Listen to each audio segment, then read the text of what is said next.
Bien-aimés, bienvenue dans cette série d'enseignements sur les qualités et la nature d'un vrai croyant.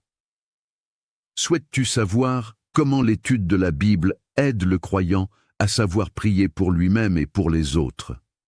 Bien-aimés, nous avons vu dans les enseignements précédents quelles attitudes adopter avant la prière, pendant la prière et après la prière.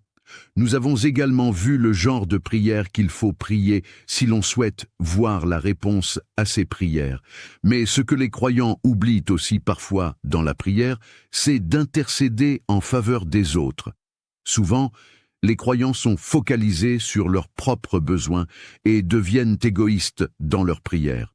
Bien-aimés, sais-tu que l'Éternel a fait de nous des sacrificateurs par le biais du sacrifice de Jésus-Christ, comme le dit Apocalypse 1 verset 6, et qui a fait de nous un royaume, des sacrificateurs pour Dieu son Père, à lui soit la gloire et la puissance, au siècle des siècles. Amen.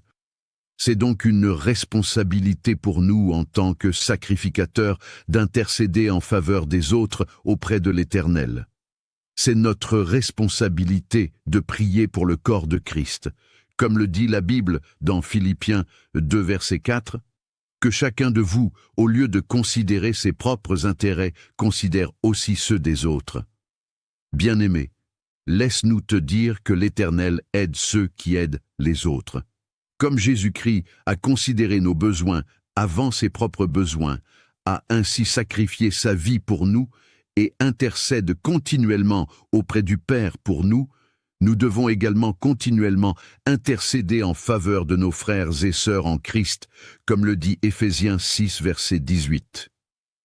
Faites en tout temps par l'Esprit toutes sortes de prières et de supplications. Veillez à cela avec une entière persévérance et priez pour tous les saints. Les saints dont parle ce passage sont les frères et sœurs en Christ. Prions-nous pour nos frères et sœurs ou les calomnions-nous? Prions-nous pour leur établissement dans leurs différentes bases et sphères d'influence.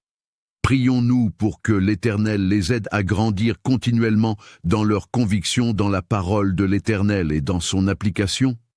Car si nous aimons réellement Christ, nous souhaiterions que le royaume des cieux vienne au travers de nous et de nos frères et sœurs, afin que le monde en soit impacté.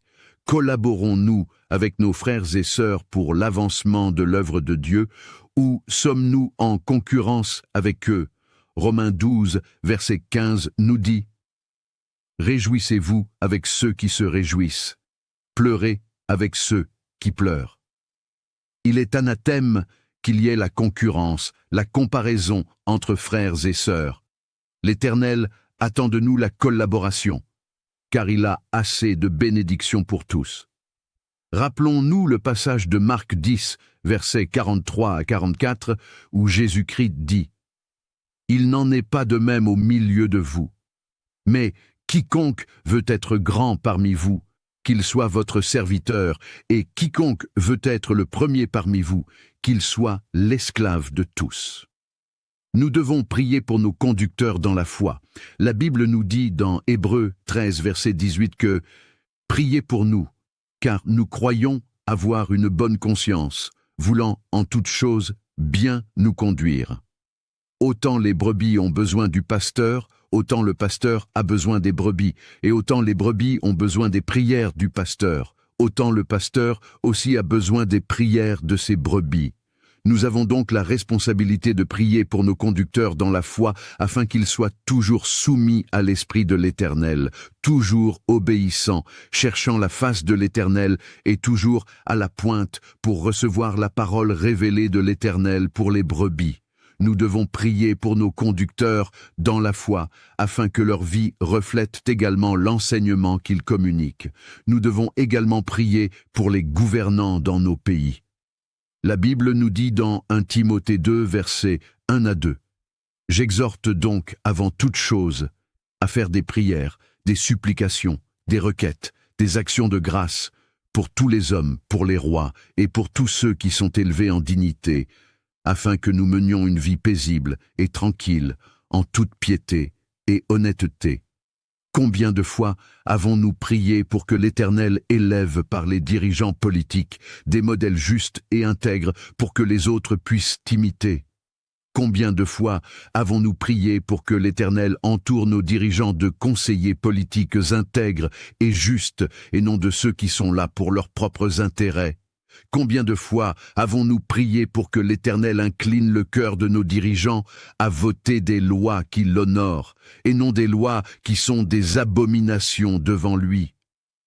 Car bien-aimé, sache que même le cœur du dirigeant, qui peut être considéré comme le plus méchant au monde, est dans les mains de l'Éternel, et il peut l'incliner pour faire ce qu'il veut, comme le dit Proverbe 21, verset 1. Le cœur du roi est un courant d'eau dans la main de l'Éternel. Il l'incline partout où il veut. Bien-aimés, au lieu de passer notre temps à insulter ou maudire nos dirigeants, nous devons plutôt prier pour eux et aussi démontrer que nous sommes des modèles à suivre. Nous devons prier pour la prospérité du pays où nous résidons, pour la prospérité de l'entreprise où nous travaillons, comme le dit Jérémie 29, verset 7. Recherchez le bien de la ville où je vous ai mené en captivité, et priez l'Éternel en sa faveur, parce que votre bonheur dépend du sien. Or, beaucoup de croyants passent leur temps à maudire le pays où ils résident, ou l'entreprise où ils travaillent dès que quelque chose leur déplaît, oubliant que l'Éternel y a mis leur prospérité aussi. Nous avons la responsabilité de prier pour les membres de nos familles au lieu de les humilier. Bien-aimé, sache que l'Éternel n'a pas besoin de beaucoup de personnes pour élever une famille. Il a juste besoin d'une seule personne qui fait le choix de s'abandonner à lui, de lui obéir et de lui être fidèle.